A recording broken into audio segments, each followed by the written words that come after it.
বিত্তমন্ত্ৰী অজন্তা নেওগ ডাঙৰীয়ানীয়ে বাজেট দাখিল কৰিলে বাজেটৰ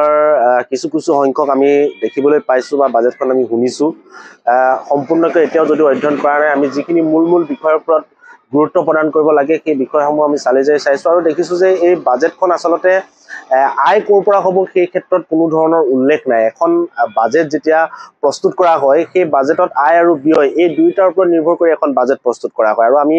আগতেও সেই বিষয়সমূহ পঢ়িবলৈ পাইছিলো যে আয় আৰু ব্যয় এই দুইটা নিৰ্ভৰ কৰি এখন বাজেট প্ৰস্তুত কৰা হয় আয় হিচাপত ব্যয় আৰু আন বিষয়সমূহ কেন্দ্ৰ কৰি গোটেই বাজেটখন প্ৰস্তুত কৰা হয় কিন্তু আজি সদনত দাখিল কৰা বিত্তমন্ত্ৰীৰ বাজেটখনত এটা কথা প্ৰতিফলিত হোৱা দেখিলো যে তাত আয়ৰ কোনো ধৰণৰ আসলতে বিশেষ উল্লেখনীয় কোনো তেনেকুৱা কোনো ধৰণৰ বিষয় উল্লেখ কৰা নাই ক'ৰ পৰা আয় হ'ব কেনেকৈ আয় আহিব আৰু কেৱল ব্যয়ৰ ওপৰত গোটেই গুৰুত্ব প্ৰদান কৰা হৈছে আৰু ব্যয়ৰ ক্ষেত্ৰত আমি দেখিবলৈ পালো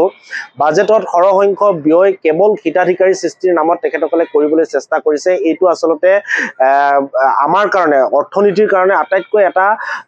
গুৰুত্বপূৰ্ণ কথা যে ব্যয় যেতিয়া বেছি হ'ব ব্যয় যেতিয়া বেছি হৈ যাব হিতাধিকাৰী সৃষ্টি কৰা যেতিয়া আটাইতকৈ টকা খৰচ কৰিব তেতিয়াহ'লে সেই বাজেটখনক আমি কেতিয়াও সুস্থ বাজেট বুলি ক'ব নোৱাৰো আৰু সেই শিতানৰ পৰা যেহেতু আয় নাই হিতাধিকাৰীত আটাইতকৈ বেছি গুৰুত্ব দিছে হিতাধিকাৰী সৃষ্টিত আটাইতকৈ বেছি পইচা খৰচ কৰিব বিচাৰিছে শিক্ষাতকৈ বেছি হিতাধিকাৰীত যেতিয়া খৰচ কৰিব বিচাৰিছে তেনেহ'লে এইখনক আমি সুস্থ বাজেট বুলি কেতিয়াও ক'ব নোৱাৰো আৰু সুস্থ বাজেট এখনেহে আসলতে এটা সুস্থ অৰ্থনীতিৰ সৃষ্টি কৰিব পাৰে যেহেতু বাজেটখন সুস্থ বুলি আমি ধৰি ল'ব নোৱাৰো গতিকে এটা সুস্থিৰ অৰ্থনীতি যে হ'ব এই কথাটোত আসলতে প্ৰশ্নবোধক চিন আছে আৰু আমি দেখিবলৈ পাইছো এই চৰকাৰখনে আসলতে ঋণৰ ওপৰত নিৰ্ভৰ কৰি গোটেই বিষয়বস্তুসমূহ আগবাঢ়ি গৈছে এতিয়ালৈকে প্ৰায় ৪৫,০০০ কোটিতকৈ অধিক লোন বা ঋণ ইতিমধ্যে চৰকাৰখনে লৈছে আৰু এতিয়া যিখন বাজেট আজি প্ৰস্তুত কৰি লৈছে সেই বাজেটখনে অনাগত দিনত অধিক ঋণ লোৱাৰ পথ প্ৰশস্ত কৰিছে আৰু এই ঋণৰ বোজাসমূহ প্ৰত্যক্ষভাৱে সাধাৰণ জনসাধাৰণৰ ওপৰত পৰিব প্ৰতিগৰাকী কৰদাতাৰ ওপৰত পৰিব প্ৰতিগৰাকী ব্যক্তিৰ ওপৰত পৰিব গতিকে এই বাজেটখনক আমি কেতিয়াও সুস্থ বাজেট বুলি ক'ব নোৱাৰো আৰু অনাগত দিনত আসলতে ৰাইজে